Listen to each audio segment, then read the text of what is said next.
A life preserver looks awkward, but it works. Grace and peace, everybody. Welcome to Sabbath School Study Group. My name is Chris Bailey. The message of the cross. Foolishness to those who are preaching. This is where we pick it up to where of all the things that the Bible could use to describe the greatness of God, the glory of God, which was when he gave us Jesus and he dies on the cross. But as awkward as it might seem, as awkward as grace might seem, it is amazing.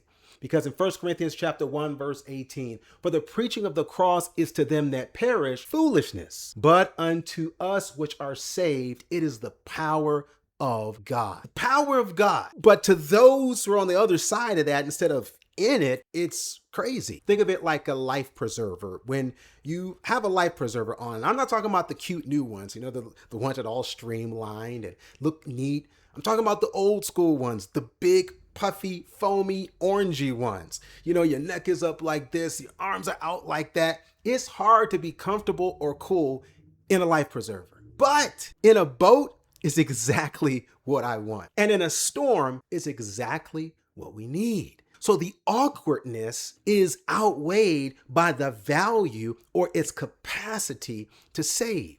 So, depending on what side of the life preserver you're on the outside looking in or the inside resting in, it's going to dictate how you respond to it. So knowing this, let's be sympathetic. Let's be sympathetic to the person who only sees the awkward and recognize that until they taste the amazing, we have a job to do. And that's to make sure that we give them the best sample they could get next to Christ himself. In 1 Corinthians chapter 2, verse 14, it says, but the natural man receiveth not the things of the Spirit of God, for they are foolishness unto him, neither can he know them, because they are spiritually discerned. Oh, I love God. He's so sympathetic and empathetic, and he meets us where we are. He recognizes that the natural man trying to get what God is giving, it's like a TV without an antenna. Now, I know back in the day, you all remember the TVs were bigger than the couch. And when they were that big, that means they probably had an antenna, not in them, but on them. And those things were awkward. Like I never really saw a cool antenna. But what is it doing? It's capturing the signal in the air in order to transmit it into that screen. The natural man is like a TV without an antenna.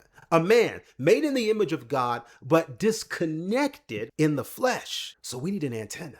And that's why we thank God for his presence, the Spirit of God now to connect us to the transmission. It's all around us, but the antenna allows that message now to get in us. So to be hopeful in 1 Corinthians chapter 3 and warned, remember, the wisdom of this world is foolishness with God. For it is written, he taketh the wise in their own craftiness. I like this verse because it right places us and it exalts God. Now that's threatening to us if we're proud, but when we've been broken, when we've made a mistake, when we've gone so far that we're questioning whether or not is there a grace that's bigger than my goof? Is there a love that's longer than my loss? Absolutely. And it's foolishness to you and to me. It's awkward and it doesn't make sense, but that does not mean it's not true. Praise the Lord. If this message encouraged you, do us a favor, subscribe to the channel, hit that button down there if you haven't already, like the video, and if you want all 5 parts in a playlist of this series, check out the playlist right here.